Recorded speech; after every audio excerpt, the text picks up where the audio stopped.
Fanya hivi usiku wakati wa kulala, basi yoyote yule anaipanga ubaya juu yako hautofanikiwa wala hautokupata. Hakuna mwanamke yoyote wala mwanaume atakayeweza kukudhuru kwa namna yoyote.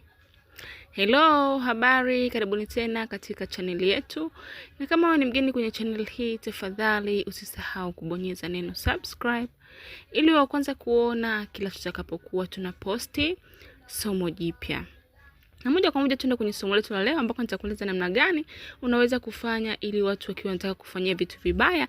Ninaposema vitu vibaya ni labda watu wanataka kukuloga usifanikiwe, ndoa yako isiwe vizuri, watoto wako wasiwe vizuri, biashara yako isiendelee, watu wanakuwekea vifungo kwenye maisha yako, mambo yako yote yayumbe, usiweze kuendelea. Hivyo ndivyo vitu vibaya ninavyokuwa ninavimaanisha hapa.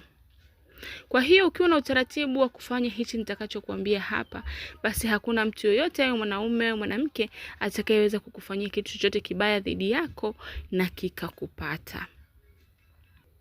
Na haya ndo mahitaji utakayotakiwa kuwa nayo kwenye kwenda kufanya hichi nitakachokuelekeza.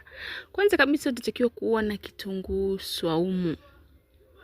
Kile ambacho kinakuwa kina punje kubwa kubwa. Sio kile kina vipunje vidogo. Utatakiwa kuwa na kitunguu swaumu kile kikubwa ambacho yeye kina punje zake zinakuwa ni kubwa. Hitaji la pili, utahitajika kuwa na chumvi, na chumvi hii ni chumvi ya mawe. Chumvi ile yenye madonge makubwa, chumvi ya mawe. Kuna wale watu wanakuja wanaanza kuuliza chumvi ya kawaida ile ya kupikia haifai. Ndiyo, haifai.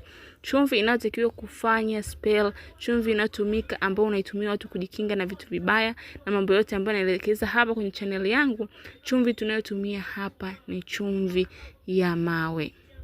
Kwa utakapokuwa umeshapata kitunguu chako swaumu pamoja na chumvi ya mawe, utakwenda kufanya kama hivi nitakavyokuelekeza hapa.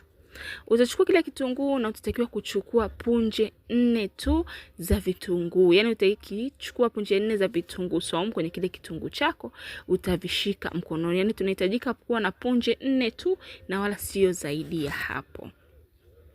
Utakapokuwa umechukua zile punje zako 4, utatakiwa kuzichanganya pamoja na chumvi ya mawe kwenye chombo kimoja. Utakapokuwa umevishika vyote kwa pamoja, utatakiwa kuanza kunuia. Kwamba kwa kutumia vitu hivi ambavyo vimepewa uwezo mkubwa sana na Mungu wa kulinda na kuondoa vitu vibaya, negative energy zote kwenye nyumba, negative energy zote kwenye mwili, basi viende vikakulinde na wewe pia kama vinavyokuwa vinawalinda na watu wengine. Utaomba pale kwa imani yako, iwe ni Muislamu, iwe ni Mkristo, iwe ni mtu wa dini yoyote, unaweza kutumia hizi spell tunazokuwa tunaelekeza hapa. Kwa hiyo utakapokuwa umemaliza manuizi yako pale, umenuia kuomba hivi vitu vikafanye kazi kama mnavyofanya kwa watu wengine, basi utatakiwa kuchukua vile vitunguu swaumu punje zako 4, na kila punje moja utatakiwa kuweka kwenye kona ya pembe ya nyumba yako. Nyumba huwa inakuwa ina pembe 4. Kwa hiyo katika kila pembe ya kila kona ya nyumba utaweka punje moja pamoja na chumvi.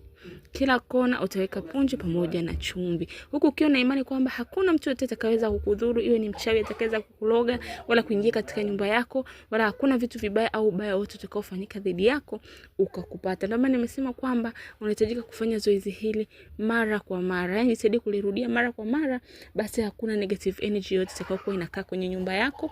Hakuna nguvu yote mbaya ambayo watu wataiweka kwenye nyumba yako ikakufikia na ikakupata. Kama ukiwa na utaratibu wa kusafisha nyumba yako, tunasema ku cleanse. Yaani jitahidi kuwa hata kama hutakuwa unafanya hivi kila siku, jitahidi kuweka chumvi katika maji yako unayosafishia nyumba yako.